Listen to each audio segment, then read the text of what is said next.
যারা সবজি চাষ করতে চাইছেন কিন্তু সময়ের অভাবে করতে পারছেন না, তাদের জন্য শ্রেষ্ঠ চাষ হলো পেঁপে চাষ। অল্প খরচে বেশি লাভ পাওয়ার জন্য এই চাষটি আপনারা করতে পারেন। এই চাষটি করার জন্য খুব বেশি পরিচর্যার দরকার নেই, শুধু সঠিক মাটি বীজ হলেই এই চাষটি ভালোভাবে করা যায়। আপনারাও সহজে এই চাষটি করতে পারেন। পেঁপে চাষের সঠিক পদ্ধতি নিয়ে এই ভিডিওটি হতে চলেছে। ভিডিওটি পুরোটা দেখতে থাকুন। তার আগে গ্যাসরুস ফার্মিং ইউটিউব চ্যানেলে আপনাদের স্বাগত জানাই। পেঁপে চাষের জমি নির্বাচন। জল নিষ্কাশনের সুবিধাযুক্ত দোআঁশ বা বেলে দোআঁশ মাটি পেঁপে চাষ করার জন্য উপযোগী। পেঁপে চাষের জমিতে জল জমলে খুব ভালো চাষ হয় না, তাই জন্য একটু উঁচু জমি পেঁপে চাষের জন্য উপকারী। পেঁপে চাষের জাত ও বীজ সংগ্রহ। ওয়াশিংটন, কোয়াম্বাটুর 1, কোয়েম্বাটুর 2 এবং হাইব্রিড জাতগুলির মধ্যে রয়েছে পুসা রাসেল, পুসা ম্যাজেস্টিক ইত্যাদি। এই সব জাতের বীজগুলো চাষ করতে পারলে প্রচুর ফলন পাওয়া যায়। বীজ বিশ্বস্ত প্রতিষ্ঠান থেকে সংগ্রহ করা দরকার।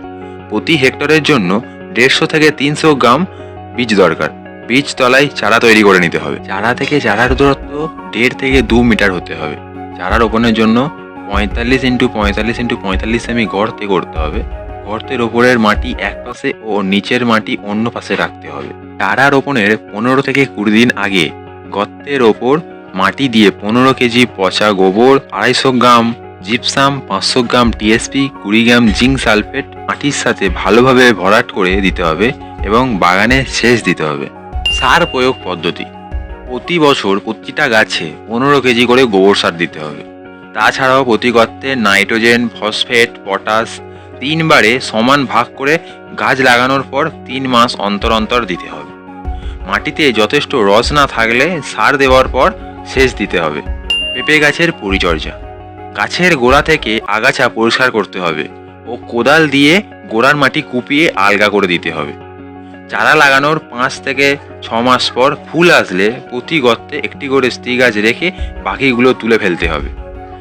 পেঁপের ফলন ও আকার সেচের ওপর নির্ভর করে। সাধারণত শীতের সময় 10 থেকে 12 দিন পর একটি করে ও গরমের সময় 7 থেকে 8 দিন পর একটি করে সেচ দিতে হবে।